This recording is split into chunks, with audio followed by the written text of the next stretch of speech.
Good. A couple of late arrivals. This is lovely. All right, we're on the hour, so I think we'll get started. My name is Carl Kanstetter, and I work for Signature Travel Network, which is a network of travel agencies that your travel advisor, the travel advisor that invited you to this webinar, is a part of. One of the things that we do is on certain sailings, we have what are called hosted voyages, and one of our advisors, and in this case, agency owners, will be the host on this voyage. So we thought, let's see if we can get the Silversea folks to treat us to a little advance sneak peek of what this voyage will look like. Those who are already booked will learn a little bit more about the voyage. Those who are not yet booked might be intrigued by what they learned today. So we have Tim Amm from Silversea. Tim was an expedition leader and expedition staff member for Silversea for a number of years, and many times to Antarctica and to the Arctic. And he is now one of their reps based in San Diego, California. And he's here to tell us what he knows about this part of the world. Thank you, Tim. Yeah, thank you very much, Carl. And thank you for everyone who's joined either live or recorded. Appreciate the opportunity to share about this beautiful part of the world. I anticipate that a lot of my audience is going to have some sort of fundamental knowledge already of what expedition travel is, but I just want to kind of highlight holistically what that experience is like. And I do love this little sort of slideshow. I see it as a bit of a sandwich. So, obviously there's a very strong destination focus that is drawing people to these parts of the world, because expedition travel takes you to places and parts of the world that aren't necessarily accessible through other styles of travel. But there are a couple of core elements like the wildlife, the landscape, the culture, and obviously a very strong focus on the education and enrichment possibility. It's worth noting that all of that needs to be seen through a little bit of a lens and flexibility. We're operating in these remote parts of the world. And we want to take not only advantage of opportunities when they present themselves, but also adapt to the changing weather conditions and environments as they are in as they come forward. Obviously, we're specifically talking about one voyage that's focused on the Arctic, but I did want to touch a little bit about who we are as a brand, as a company, and the Arctic as a general region. Incredibly proud to be working for Silversea. As Carl mentioned, I've now been with the company 17 years, and we are the brand that pioneered this evolution that the expedition industry's gone through. It's been quite incredible, the growth that the segment of expedition travel has seen. But Silversea, as a company over 31 years of small ship pioneering the all-inclusive nature of small ship luxury travel, entered the expedition space in the year 2007, 2008 with our first very small ship. That's led to an incredible evolution. We now have 4 ships sailing around the world, but we are the brand that really just introduced luxury into the expedition space and have spearheaded its evolution ever since. A lot of these things are hard to really define with a simple word. Like, what does it mean to be an expert, a destination expert? And I can quite confidently say that I believe very strongly, and I know from the meetings that I'm in and the research that we do and the conversations that we have as a brand, in terms of focusing on not only understanding the destination, partnering with the organizations like IECO and IATO that deliver the guidance on how we operate. But as a brand, we've also, through our 18 years of experience, really developed strong understanding about how to operate most effectively in these destinations. In terms of continuous innovation, I think how that really comes forward is in our industry-leading guide to guest and zodiac to guest ratios. When assessing the expedition industry, because it's grown so much, it started segmenting into different styles of operators, or operators that focus on different niches, and understanding that Silversea is not only an operator in the luxury space, but also a true dedicated expedition operator, which really comes forward when you start doing assessments of different products and their ability to simultaneously get all the guests off the ship. And that's where our industry-leading guide to guest and zodiac to guest ratios come through. And then obviously in our pricing structure, you get an incredible offering from door to door, port to port, but focusing on the guest journey as we deliver our destinations. Now, I'm not going to be focusing on this broader region, but we're talking about the Arctic as a region of the world. It's important to remember that it is a frozen ocean. The North Pole, the Arctic Ocean, is a frozen ocean surrounded by continental land masses of Greenland, Russia. There's touches of Norwegian Arctic, the Canadian Arctic, and parts of the US that all converge up into this part of the world. But we're specifically going to be looking at a voyage touching from Iceland, the south and southwestern parts of Greenland, and then making its way through the Hudson Bay along the Baffin Island. Our Arctic experience in general is about getting off and spending as much time as we can in these destinations. We're going out on Zodiac cruises, group hikes and landings and destination. We have a fully inclusive ocean kayaking experience. And of course, visiting this part of the world up in the northern climes, it would be amiss to not mention the incredible engagement opportunities that we have with the local communities on the ground. And I think how that is all really pulled together and summed up from a guest experience and the perspective of the educational component of this is delivered by the expedition team. So a team of not only professionals, but incredibly educated and learned individuals across a broad spectrum of our natural history and scientific endeavors, such as geology, ornithology, marine biology, cultural anthropologists that are bringing these destinations to life.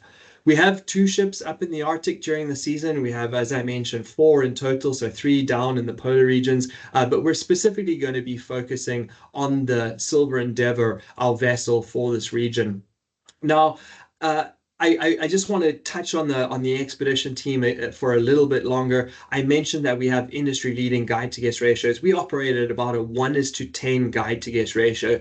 So these are the team members that are out and about and delivering the experiences in the destination, guiding on hikes and giving the interpretation in the Zodiacs, as well as the educational components that happen on board, which are so important to the enrichment and understanding of these voyages. So that is something that we definitely pride ourselves in.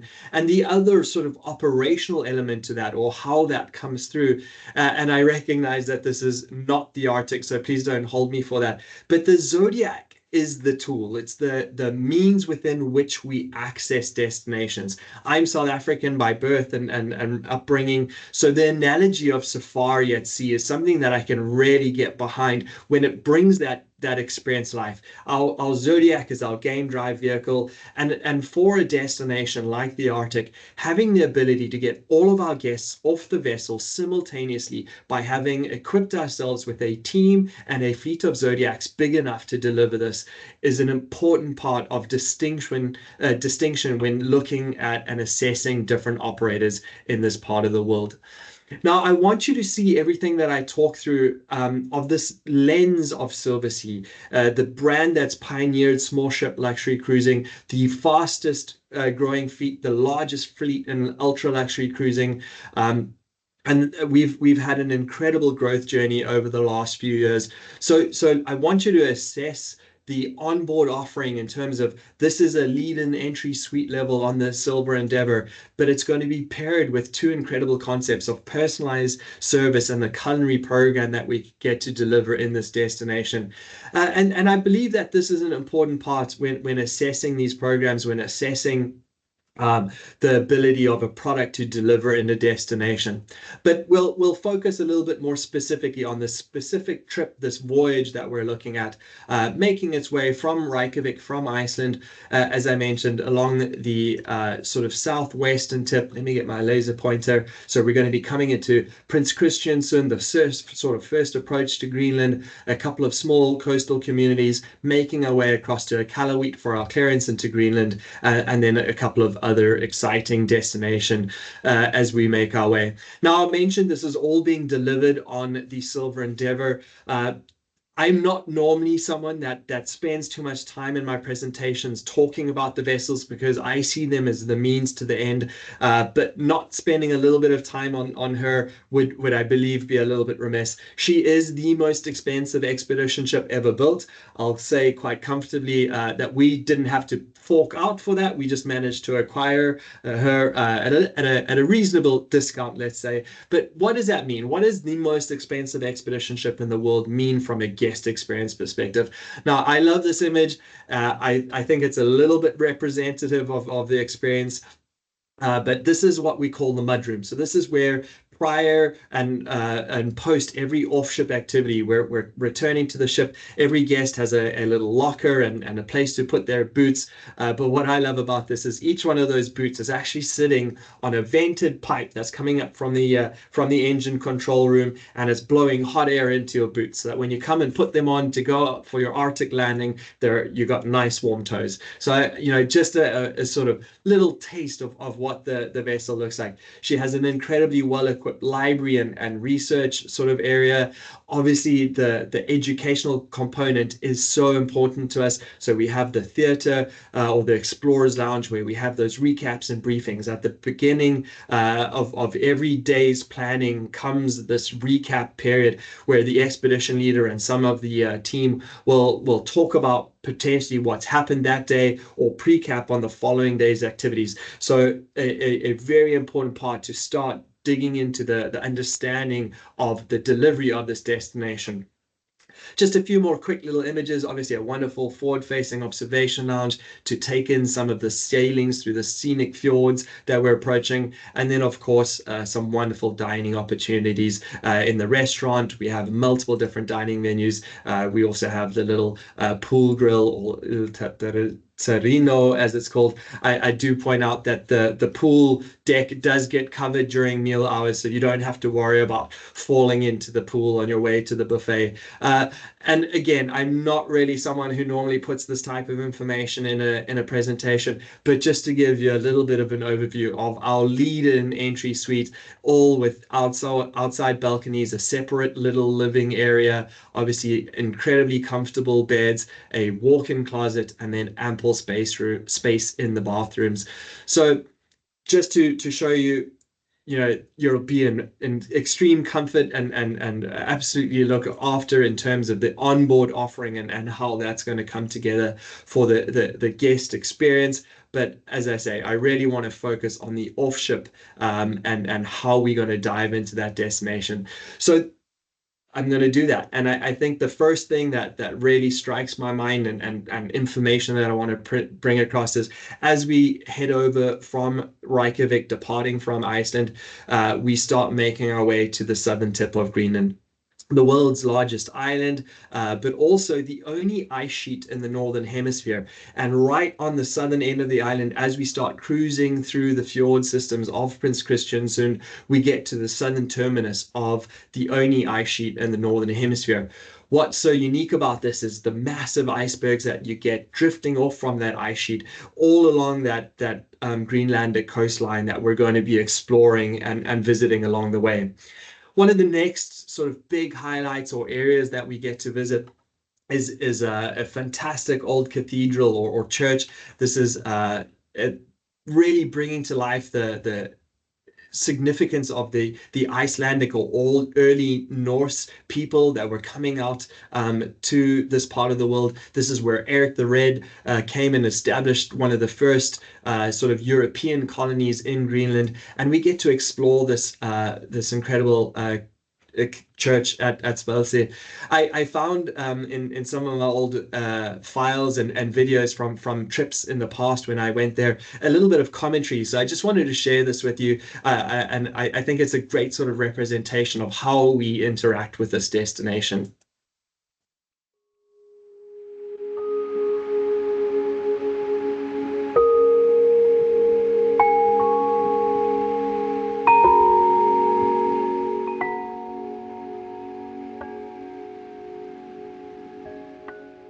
In 1408, Icelanders named Sigurður Þórarinsdóttir and Thorstein Olafsson were married here in this church. And the records of this wedding are the last news that we have from Norse Greenland. here in Valsay Church, a church that was once full of people celebrating weddings and funerals, but today it stands alone, still to its pretty much original height, just missing the roof.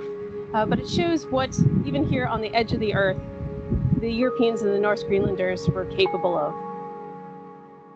They had stained glass, they had church bells, vestments, so it really was a church much like anywhere else, but far, far away from anywhere.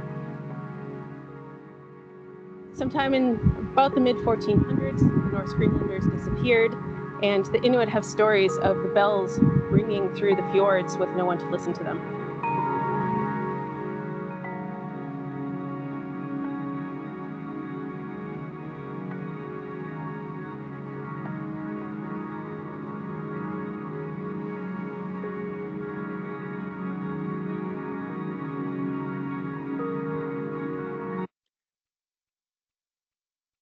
So as we sort of continue the evolution of that story, I think understanding thematically how we visit the southern parts of Greenland and start interacting with that early Norse culture, and then continue to make our way up, popping into fjords as we go, exploring, taking advantage of the opportunities as expedition products do. And then we go into the capital of Greenland, the little community in Nuuk. One of my favorite things to do in this destination is actually visiting the Greenlandic Museum. They've got some great artifacts and just interacting with the people, understanding what life is like here.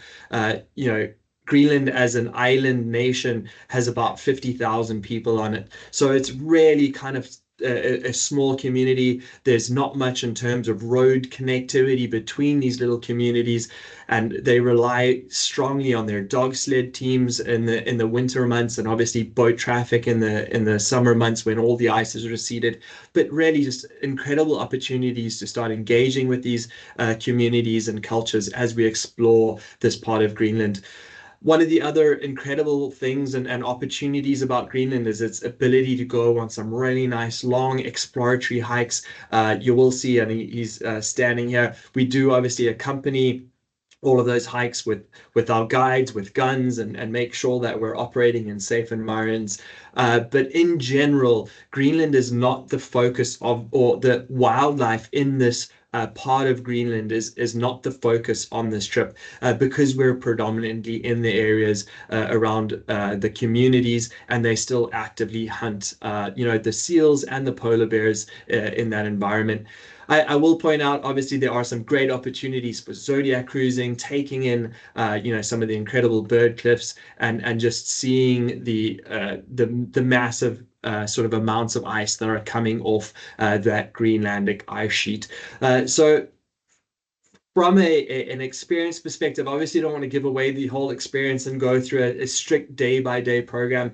But as we explore up the coast of Greenland, think of it from the perspective of communities, of culture, of understanding the people there, and the immense fjords, systems, and scenery that we get to see.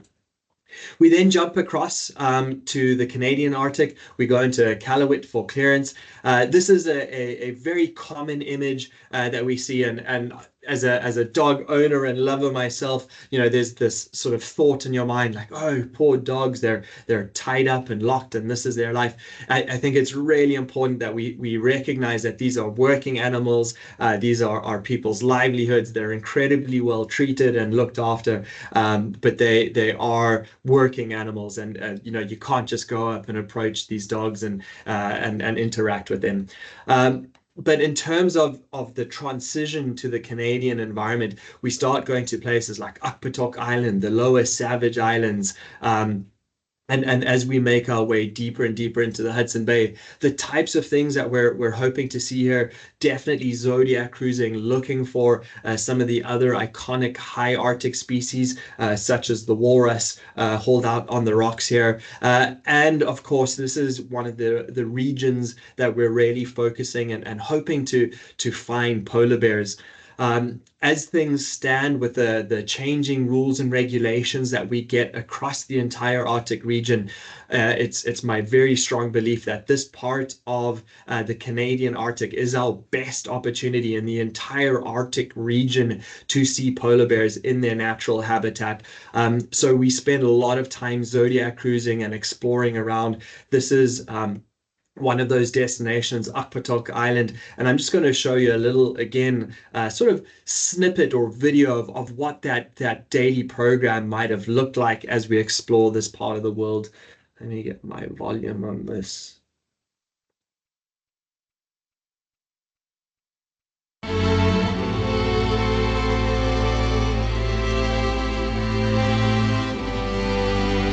So you get the sense that this is shot on a zodiac.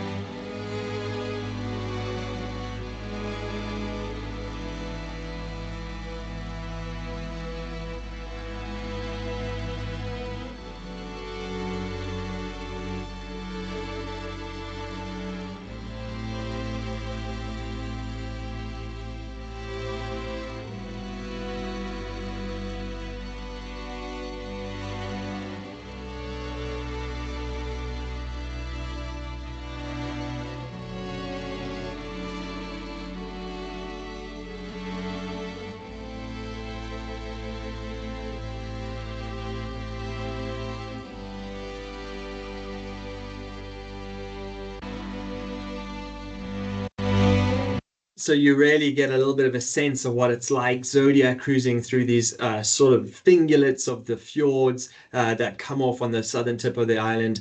One of the great opportunities to see the true king of the north, the apex predator up in the northern hemisphere, the polar bear, truly a wonderful marine creature. And as I said, one of the best opportunities to see them in their natural environment in the wild.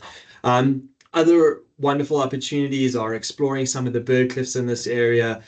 This is one of my favorite. What we're looking at in detail here are these little guys, numbers of brunix and common guillemots, or thick-billed murres, as they're called, along with their slightly related cousins, the black guillemots. So, zodiac cruising and exploring these communities is really a wonderful opportunity to get some good wildlife viewing in this part of the world. Then as we get to the Canadian Arctic, we also have a cultural element. You'll see this is quite strongly contrasted to what you see in the Greenlandic environment, with those bright colored houses and very quaint little communities. But the real focus as we get to the Greenlandic sort of parts of the Arctic is their strong focus on the art, be it carvings, be it working with fur or ivories, or even some of the paintings that we do, as well as the cultural interactions and engagements that we get. I hope this doesn't offend anyone, but I did want to just bring this. There's two sort of key and important points to recognize in this image. Unfortunately, a lot of these areas still do hunt polar bears. It's part of their cultural and life. So in parts of Greenland, as I mentioned, you don't typically see too many live species, but you do see them. And the other thing, and I'll leave Carl to comment on this, but I think this is the Canadian national bird here. That's the mosquito. So do be prepared in certain times, if there isn't wind and things like that, you do get a few mosquitoes up in the northern parts of this. And one of my absolute sort of favorite parts of this program is how it finishes and how it all comes together. And that is on its conclusion, we actually sail into the Churchill River, and this time of year coincides with about 3,000 beluga whales that come into this river with the green waters, and getting out on our zodiacs and spending some time.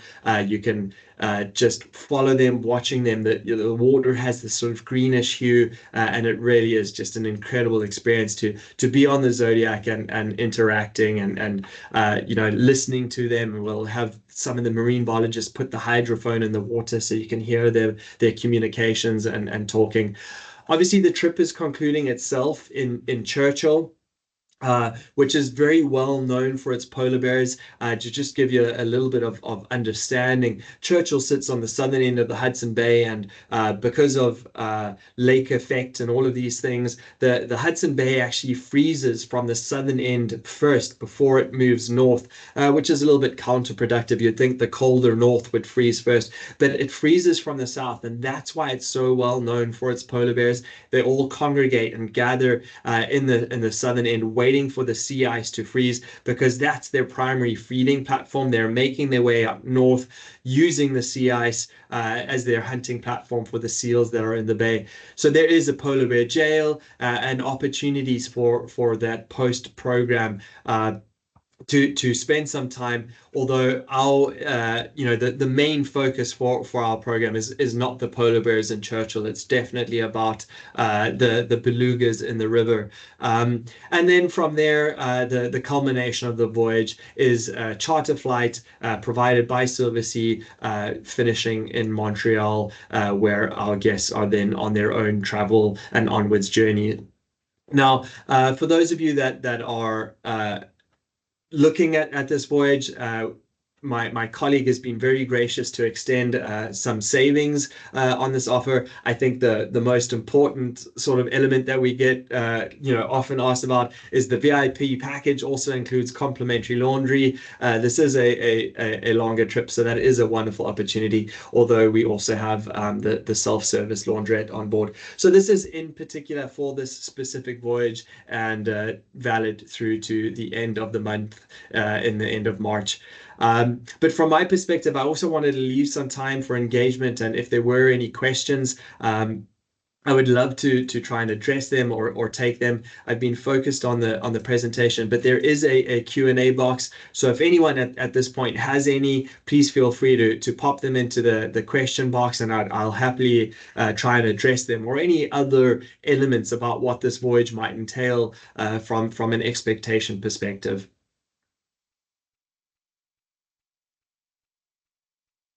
Thanks very much, Tim. That was really informative. Oops.